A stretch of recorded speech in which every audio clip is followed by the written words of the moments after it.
Welcome to the Good Talk Podcast, where we remind you of the joy of life, the love of God, and the possibilities that lie ahead. Pete and Jordyn here with episode 91. Breaking Hurry. Breaking Hurry. Reminds me of the show Breaking Bad. Oh, hey, well, it has nothing to do with that. No, zero. But we're going to talk about our constant addiction to hurry and efficiency.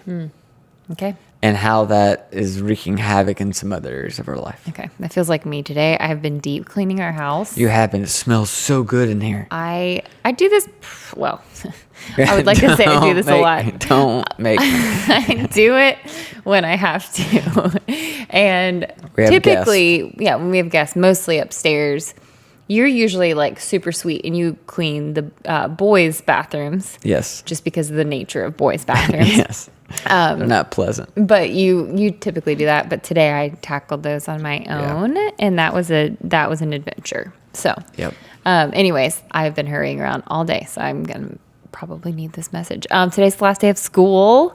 I know. I love at least this here in time of year. Tennessee, even though it impacts my life, actually in a negative. It's not negative. Oh my gosh. Just kids are around a lot more, so it's, which you love. I love. It's but just he works from home. Yeah, so it's a constant juggling of, hey guys, please don't walk by my computer pretty much with nothing but your underwear on. I'm on a Zoom call here. Like it's so you kind of get used to being able to plan all your stuff during the day, but now they're around and all the son's home from college, so that takes an adjustment. All good stuff. But I do like the concept of the end of school. It still brings me back to my childhood and that amazing feeling when you walked out of that school. Yeah. You never, unless you're a school teacher or work in the school system, you really don't ever get that feeling again. You don't. And even when you're a school teacher, you still have, you're probably going home to kids, or you might be doing summer school. So it's just you never like can recreate that feeling when you're a kid. Did you have any like traditions when you got out of school? I don't remember any specific ones. I do feel like we would often go out for ice cream around that time. Yeah. My dad always picked us up because he worked from home too. So he was always able to pick us up. And he would play School's Out for the Summer, like blasting it on his speakers when he picked us up. And I have that like ingrained in my memory. I love it. But it's that and the Memorial Day weekend this weekend, which I'm super pumped about. You're traveling. I am. Not for fun, but for work. So it's fun work. 50 million other people will be traveling this weekend. But I'll be back in time for Memorial Day, which will be awesome. Yep. So we'll do lots of pools and all that. So I hope you guys, if you're traveling, that you have safe travels, and maybe you're listening to this on the way to somewhere really cool and fun versus me just staying at home. But that's okay. I'm super pumped to be able to go to the pool. Yeah, it's going to be great. All right. You ready to dive into this? Yeah. All right, let's talk about it. I would not describe myself as a patient person. Agree or disagree? Agree. Wow, that was fast. Would you describe yourself as a patient person? It depends on what it is. If like Pepper's throwing a fit, I'm typically can be pretty patient. If you are impatient, I feel like I like revert to the opposite and like try to be super like calm. But when it's like somebody on the road, like driving it just really depends on like what irks me. Yeah. You're patient in your own right and for certain things. Yeah. Not household things. Yeah, so I've been thinking a lot about this because I think it's, obviously the benefits of cultivating patience in your life are huge. I mean, here to name a few: happiness, better relationships, more success, all things that I think are worth the effort. But I think the key here, and this is kind of the whole point of this conversation, is it takes an effort. Like, we can all work on developing more patience. And an important idea is that's what it is. You're developing a skill that maybe some people, just the way they're wired, may be wired for more patience. But I don't know. I don't think this is a skill that anybody's just born with. Yeah. Think about babies. I mean, we have an almost 2-year-old. She has zero patience. It's in the negative.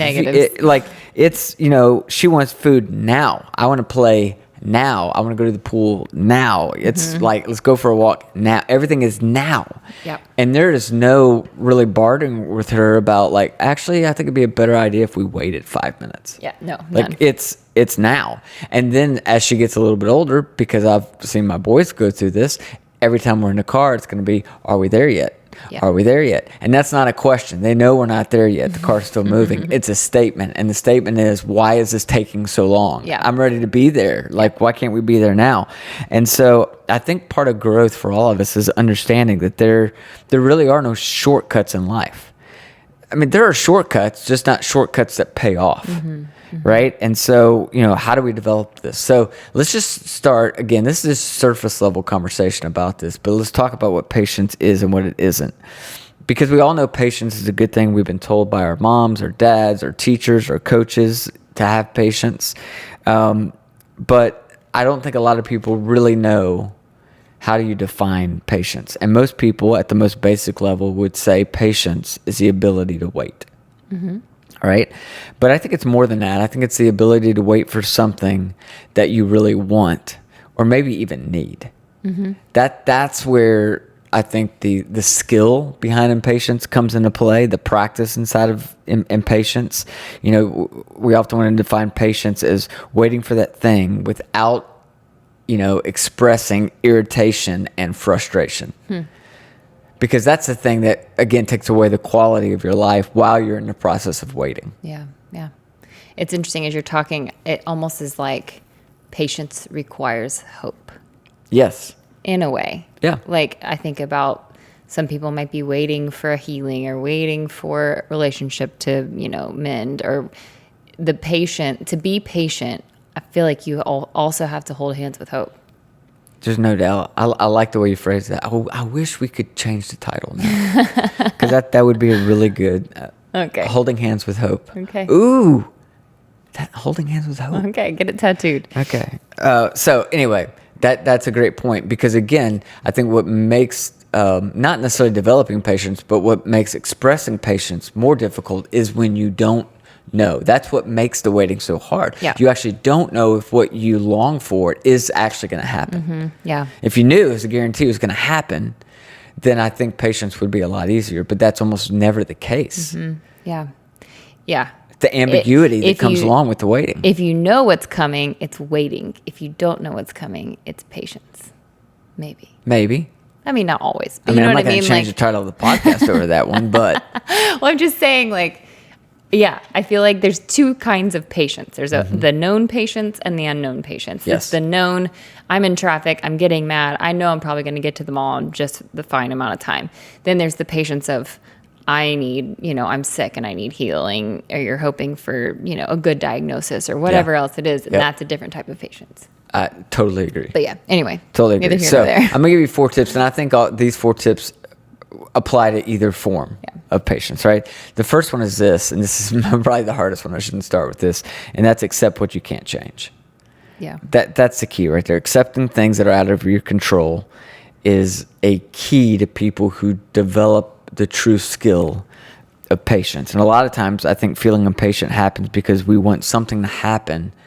We want something to change. We want it to happen, or we want it to change immediately. Yeah. Like in that moment. But practicing acceptance is key, because that's what helps you feel peace while you're in that process of waiting and longing for what has yet to happen. And so I think a good tip for practicing acceptance is to adjust your expectations. That's where I get in trouble, as you know. Yes. I develop these picture-perfect expectations about almost every scenario. Yeah. So it leaves a lot of room for things to not go the way I thought they were going to go. Yes. Very true. Yep. I won't dive into that. No, that's all right. So the idea here is to look at the facts. Look at the facts that are available to you and recognize which of the factors you are in control of and which ones you are not in control of. Yeah. So there's this little, I've used this illustration before on stage speaking, where I've had 2 trash cans. And one trash can is labeled the I can, and the other trash can is labeled the God can. Now, it's hard for me to even say this, because in real life, when I'm speaking, I'd say I can and God can. I know. And I know that's incorrect. You've corrected me for years now, and I still do it. But on stage, I pull it off. The I can and the God can. And the thing is to think through different scenarios where you're impatient and figure out what parts of that go in the I can, in other words, things that you can do, and what are the things that go in the God can. So let's say I'm talking to somebody, some guy who's single, and he's really impatient because he wants to meet the perfect girl, right? Well, let's look at that scenario. What goes in the I can? You can get on a dating app. You can go to a club or something. You can shower daily.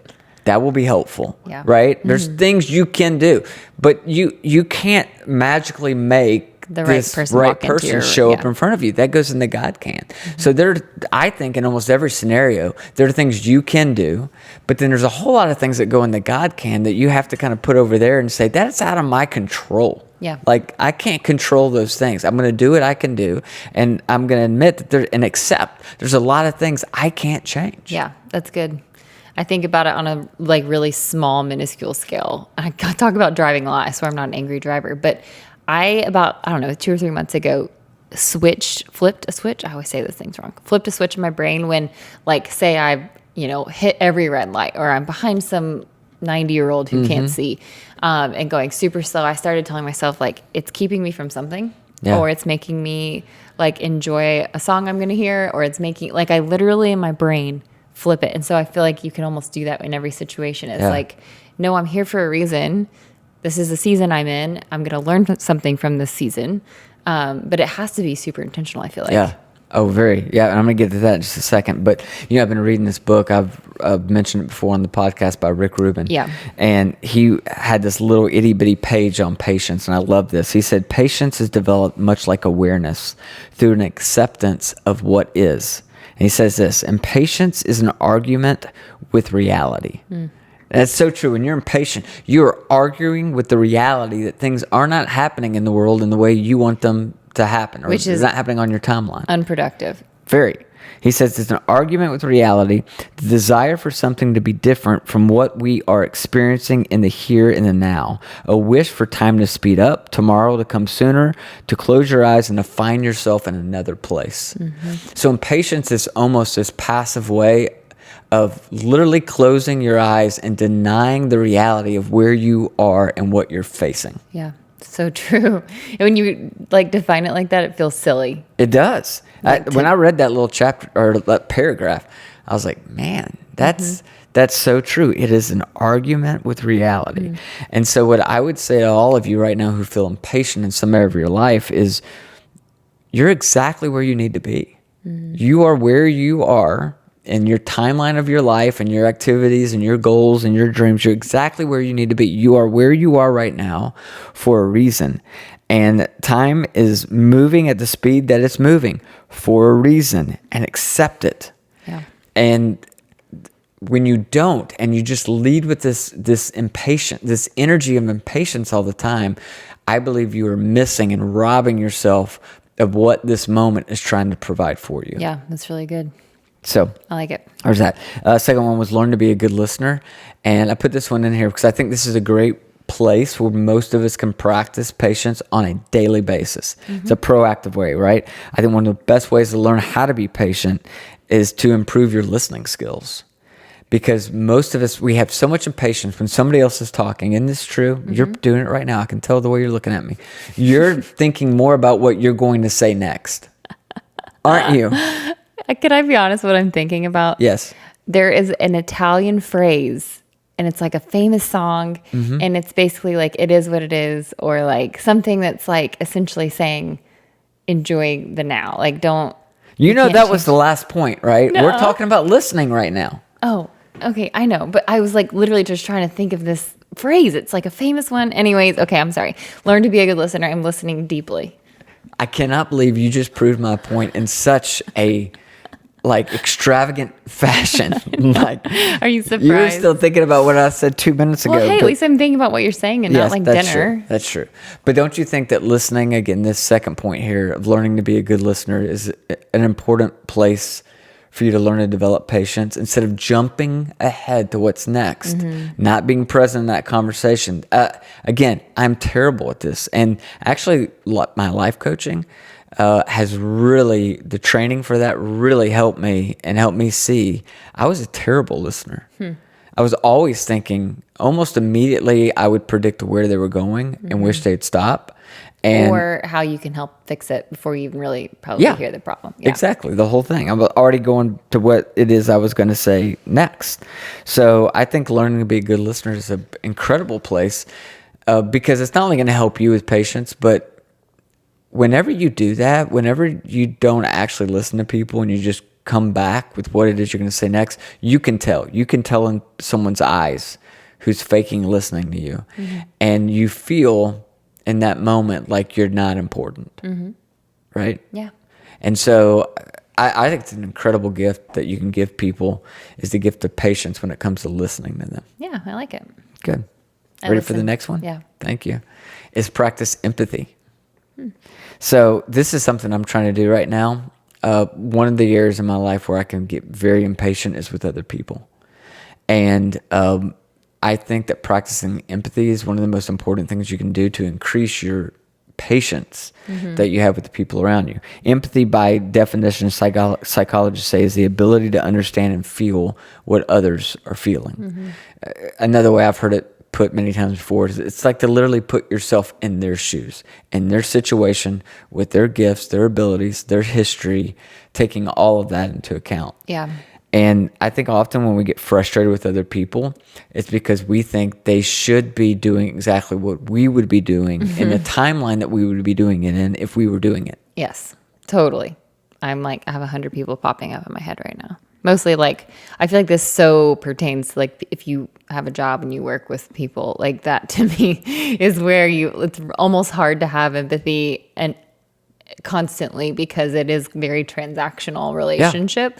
But yeah, I think about like a job I used to have in my past, and like I wasn't a huge fan of my boss at the time, but I would try to reason why he behaved that way, you know. And I think that does help you kind of have patience and empathy for that person. So, but sometimes it's hard. I think what it does for me is empathy helps me remember that not everybody moves and or thinks as fast as I do. And it sounded almost like I was bragging there, and I wasn't.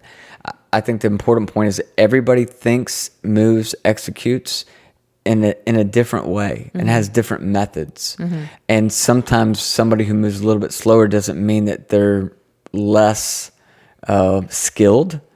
In fact, maybe they deliver better work or come to a better conclusion than you do. And I think part of it for me is I've been trained over the years in my mind to think, again, that efficiency, hurry, fast is always better. Yeah. And it's not. And having empathy for how other people process things and situations. Again, I'm not talking about making an excuse for people's laziness. It's very different. This is having empathy and putting yourself in their situation and their circumstances and understanding maybe they don't have as much experience as you do, right? I can, someone could ask me to get on stage and speak on a topic, and if you gave me about 2 hours, I think I could probably do it. I'm not saying it'd be great, but I could do it. Somebody else who hasn't given thousands of talks, it may take them a week. Take me 2 weeks, yeah. Right? And that's okay. That's all right. But that's part of empathy is to say, for me not to look at you and say, what's wrong with you? Yeah. Come on, hurry up, put it together. I think a really practical application of this, like I think in my life, maybe it's not a work situation that you're dealing with, but like, you're in the grocery store line or you're at a restaurant and your waitress is taking too long. We talked about this on a podcast a couple months ago, where it's like, she was slow as molasses in winter. And sorry, that was a very Southern phrase. She's very slow. Winter. But we come to find out they're understaffed and she has all the tables in her section. So that's kind of another like practical, like just assuming the best about the person until you realize maybe there's other things going on. But yeah. Yep, I agree with that. It's good. All right, one more. We got to get to this one. More. We're running out of time. Okay. Get comfortable feeling uncomfortable.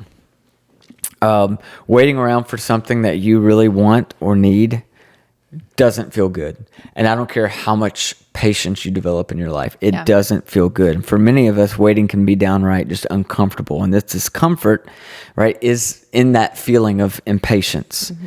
And so go back to this whole practicing patience thing. Our culture, I believe, is designed to help you avoid any kind of discomfort. Yeah. Right? We have a slew of products in every single area of our life that is to help you avoid discomfort. And specifically, there's a whole line of products around this idea of helping you avoid the discomfort of waiting.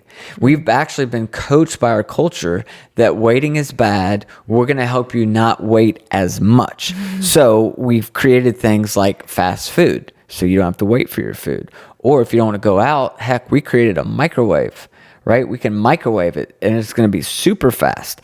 We have the express lane on the interstate that you can go down. We have the fast lane at Disney, so you don't have to wait in the line. We have pre-check at the airport. We have express oil change. Amazon Prime. If you tell me I have to wait more than 2 days for anything, I'm mad. Yes, we have been trained to think that waiting for anything is a bad thing. And so everybody's created products around this idea of easing the discomfort that comes along with having to wait. I think a much better model for you when it comes to personal growth is finding ways. I'm not saying if the express lane is available to you that you should stay in the long lane. I'm not saying that, but what I'm saying is we have to find ways to get comfortable with being uncomfortable, to intentionally slow down and to just be present. Because the reality is most of the things that we do in our life, whether it's reading, whether it's listening to a friend, whether it's eating, almost all physical activity we do can be done just like driving. It can be done on autopilot, right? You can participate with life either in autopilot or with focused intention. And I think if you participate with your life with a focused intention versus autopilot, it can help you begin to see the benefits of waiting and even joy at times in waiting. Yeah, that's good. It's like, imagine if you participated in life with the same kind of focus you would have if you got stuck in a plane and you were the only one available to land it. You know what I'm saying? Like, do you remember how, when I talk about autopilot in a car, do you remember when the first time you learned to drive? Like, that first couple months you get in the car. Yeah, true. You're like you shut laser the door, focused. You check the brake, key, gas. You think through, okay, now I got to put it in reverse. Everything has focus to it. Eventually you get to the place where you can talk on the phone, put on makeup, all that while you're doing all that. But again, you lose the details of it, right? You lose the color of it. You're just kind of going through life. And I think most of us need more intentionality and more purpose. And our constant quest, our constant addiction for efficiency has not only made us impatient, but it's also made us not present with our lives. Yeah. Because we're always just thinking about how fast we can get it done. Yeah, and you miss a lot. Yep. The whole getting comfortable with being uncomfortable part for me is really getting comfortable with this idea that in the waiting, something is actually happening. And it could be the most important something that needs to happen in your life. More important than that thing that you're waiting for. Yeah. There's a great story in Scripture. There's two sisters, Mary and Martha, and they have a brother named Lazarus. And Lazarus, they're all friends with Jesus. Lazarus dies. They had sent word to Jesus before while Lazarus was sick, saying like, hey, come, like help him. He needs healing. Like he's sick. And Jesus doesn't come, intentionally doesn't come. And eventually he does show up. Lazarus has already died. And Martha, one of the two sisters, runs up to him. They're both mad. And Martha runs up to him and she says, essentially she says, where were you? If you would have been here, this wouldn't have happened. And I always thought that was an interesting statement because Martha, in a way, it's a faith statement. She's saying, if you were here, I know you had the power. You could have healed him. Right. But she's also expressing she's not happy with the timeline. So and I think it's true for a lot of us. And I'm not assuming that everybody's a believer, but I know a lot of people who listen to this podcast are. You and I certainly are. We want to believe in God's power, but we don't want to believe and trust in His timing. Mm-hmm. So we're trusting for His power to work in our life, but we're not trusting His calendar. And I think that's for there to be true hope in your life, you have to believe in both. Mm-hmm. You have to believe in His power and in His calendar. Yeah. And trust that. And so I come back for me and where I'm finding more peace in the patience of waiting when I am longing for something to happen, as I come back to this idea that I really believe I live under a friendly sky. In other words, I have a God who's incredibly gracious and has been kind to me, and I feel like in so many ways has led me into opportunities that I never deserved. And if I really believe that I have this friendly God, I have to be able to trust that his timing is better than my timing, right? His calendar is more accurate than my calendar. Yeah. And in that's where that hope you were talking about earlier, that's where my hope comes from when things aren't happening in the way that I want them to happen. Yeah. I've always loved that quote of I live under a friendly sky. I believe I live under a friendly sky. I forget who I think it wrote might have that. been C.S. Lewis. I was going to say, I think it's C.S. Lewis. It's a longer quote than that, but that's Yes, part of the it's quote. a part of it. But I think that it, of course, applies to like the patients that we're talking about, but just so much more, Yep. you know? So I kind of like ending on that. Like, Well, it gives you that peace because I think a lot of times I've had people over the years ask me, well, why? Why is this taking so long? This would be a good thing. Why isn't it happening the way I want it to happen? I've never had a good answer for that. And I think that's that's the faith, that's the trust aspect, right? There's often not an explanation for why things aren't happening in the timing we want them to happen. That's where we need to trust. And again, if I believe that I live under a friendly sky, and I do, then I have to trust that it's going to happen when it needs to happen. And in that meantime, I have to try to figure out what is it that God's trying to show me in my life. What I do know is I believe God cares more about our character than he does our comfort. And when I say character, I mean he cares more about the person he created us to become. And if that's true, I think often there's something we need to be learning, a character type thing that we need to be learning while we're in the waiting. yeah, that's so good. I love that. Thank you. So, do you feel like you're going to be more patient? So much more patient. You- No, I literally, I think I want a sticky note on my bathroom mirror that says you live under a friendly sky. I feel like that just sets a tone for so much. So I really need that. I think it opens you up to receive, right? That whatever's going on in life and whatever the timeline looks like, that it's going to be okay. Yeah, it goes back to one of your many sayings, but life's not happening to you, it's happening for you. Yep.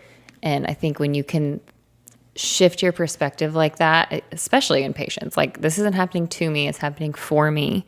If you have that perspective, then you will get something out of it. If you walk through life like this is happening to me, there's a really good chance you're not going to learn some really incredible things that you could have experienced. So yeah, I do like that flip. That's Awesome. good. All right, well, thanks. You're welcome. All right, guys. Well, if you're listening to this pretty recently from when we post it, I hope you have a wonderful Memorial Day weekend. And if your kiddos are getting out of school, do something extra fun. And yeah, so safe travels, and we will be back next week. That was another Good talk.